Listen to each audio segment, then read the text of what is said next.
तिकडे पाहत असलेला गोवा आणि इथे प्रत्यक्षात असलेला गोवा या जमीन आसमानचं अंतर आहे. मी या माय भगिनींचा मनापासून सर्वात प्रथम आभार मानेन. आम्हाला मुंबईतून गावाला फार जाण्याची संधी मिळत नाही, पण प्रत्येक गावामध्ये गेल्यानंतर दारामध्ये मला तुळशीचं वृंदावन दिसतं.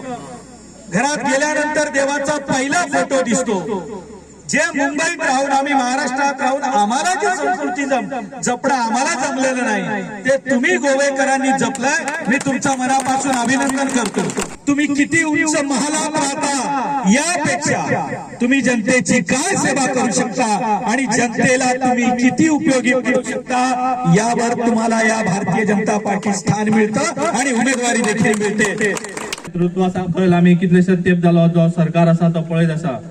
जी कामाची जी स्पीड आसा, जी विकासाची जी गंगा आसा ती व्हावत गेल्ली आसा, जेणे करून आमकां ह्यान फुडें पळोवपाक सुद्दां कमी पडटलें जी कामां पेंडिंग उरल्या अशी की आनी एक 5 वर्सां केली जाल्यार. दुसऱ्याच्या कोणाचे कितें वायट उलयनासतना पूण एकूच सांगता, फाटल्या दिसांनी जे पळय आरोप जे पळय जाले न्ही मुख्यमंत्र्याचे, आमच्याच मतदारसंघातलो आमच्याच पक्षाचो PWD मिनिस्टर आपल्याक अपॉइंटमेंट दिना म्हणून अशें जावंक शकता काय कितें हें तुमी थोडेशें चिंतपाक जाय. दुसरी गोष्ट सांगता, ज्या मनशाक पळय काम करपाक कळना तेन्ना ते दुसऱ्याचे खापर पडप. एक मराठीन म्हण आसा, नाचता येईना अंगण वांकडे म्हणून. ही परिस्थिती जाल्ली आसा आनी हे मुद्दाम करून सगळ्यांनी लक्षात दवरपाक जाय. सावंडेच्यान 18,000 मतां घेतले, निश्चितपणे घेतले. ही काळ्या दगडावरची पांढरी रेषा आहे, बरोवन घ्या.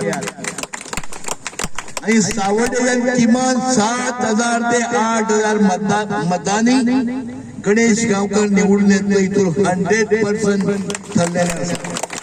मागीर कोणी कितले पयशे वांटून या मतदारसंघातल्या ल्हानातल्या ल्हान मनशाचो प्रश्न सोडोवपा खातीर वो मतदारसंघ टुरिस्टीक दृश्ट्या डेव्हलप करपा खातीर, वो मतदारसंघ एड्युकेशन हब क्रिएट करपा खातीर आणि प्रत्येकाच्या हातात काम दिवपा खातीर ताका आमदार करात. इतकेच सांगता माझ्या भाशणांत.